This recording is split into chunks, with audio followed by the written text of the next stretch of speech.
আপনার প্রিয় ফল তরমুজের এক নতুন রূপ দেখার জন্য পুরোপুরি তৈরি হয়েছেন। হ্যাঁ, আজ আপনি তরমুজ সম্পর্কে এমনই কিছু জানবেন যা আগে কখনো আপনাকে জানানো হয়নি।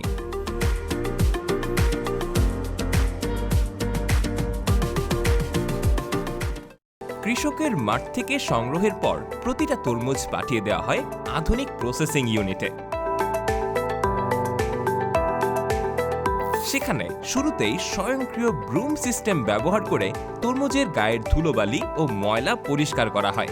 এরপর পরিষ্কার পানি দিয়ে ধুয়ে তরমুজগুলোকে পুরোপুরি বিশুদ্ধ করে নেওয়া হয়। আর এরপর শুরু হয় সর্টিং বা বাছাইয়ের কাজ।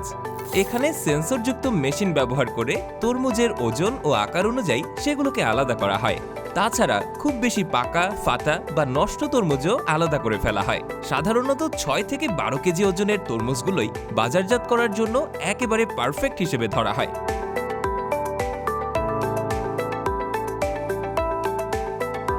এবার তরমুজগুলো থেকে জুস বানানোর পালা।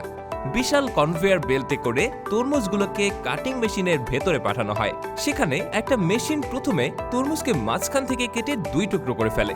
এরপর তরমুজের ভেতরে লাল অংশ আলাদা করে নেওয়া হয়, আর সেই লাল অংশ আবার অন্য মেশিনে চাপ দিয়ে রস বের করা হয়। এরপর এই রস বিশাল এক ট্যাঙ্কে গিয়ে জমা হয়, আর স্বাদ বাড়ানোর জন্য এই রসের ভেতর আরো বিভিন্ন উপাদান মেশানো হয়। এবার রসের ভেতরে থাকা জীবাণু নষ্ট করার জন্য এগুলোকে 50 থেকে 60 ডিগ্রি সেলসিয়াস তাপে গরম করা হয়।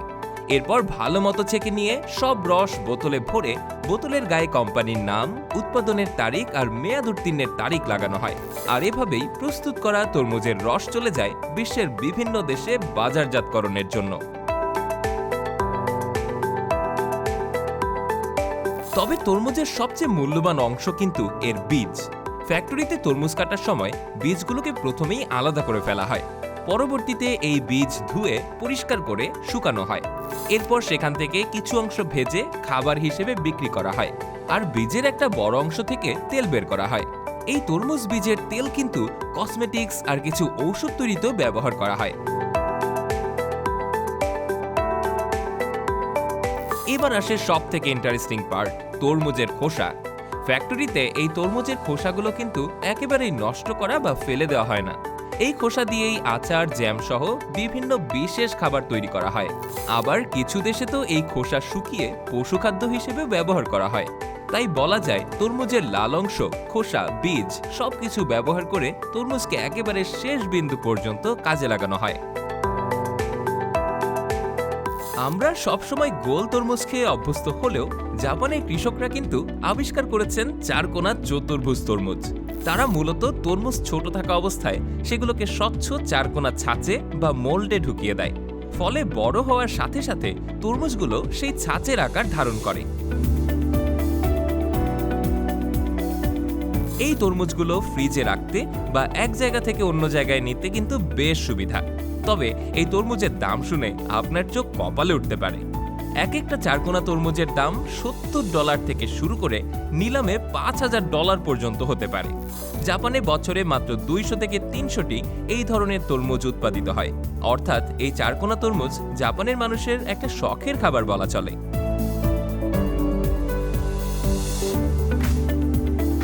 তবে তরমুজ চাষের কথা বললে সবার আগেই নাম আসে চীনের।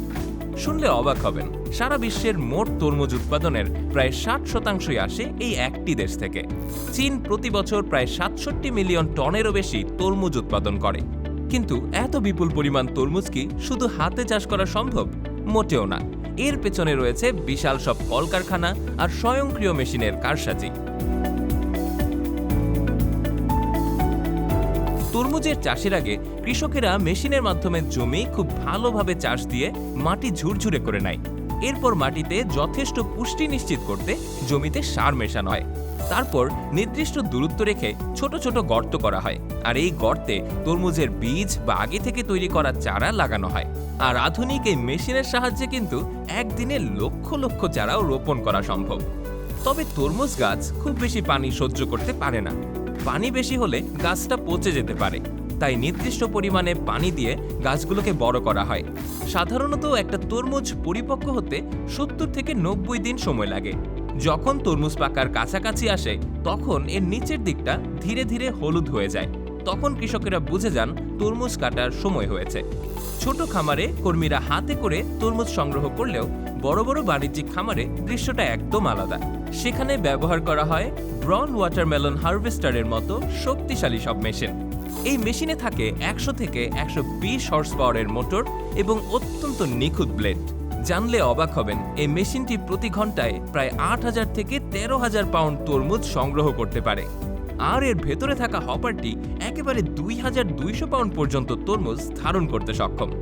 তবে বর্তমানে অনেক জায়গায় তরমুজ মাটিতে নয় বরং মাচায় ঝুলিয়ে চাষ করা হয়। এই পদ্ধতিতে তরমুজগুলোকে জালের ব্যাগে ভরে ঝুলিয়ে রাখা হয়। এতে তরমুজ সরাসরি মাটির স্পর্শে আসে না, ফলে রোগবালাই ও পচন থেকে রক্ষা পায়। আর এই ট্র্যালিস বা মাচা পদ্ধতি তরমুজের ফলন 10 থেকে 15% বাড়িয়ে দেয়। তো তরমুজ চাষ থেকে শুরু করে তা দিয়ে জুস কিংবা অন্যান্য খাবার বানানোর কোন অংশটি আপনাকে সবচেয়ে বেশি অবাক করেছে? কমেন্ট বক্সে আপনার মতামত জানাতে একেবারেই ভুলবেন না।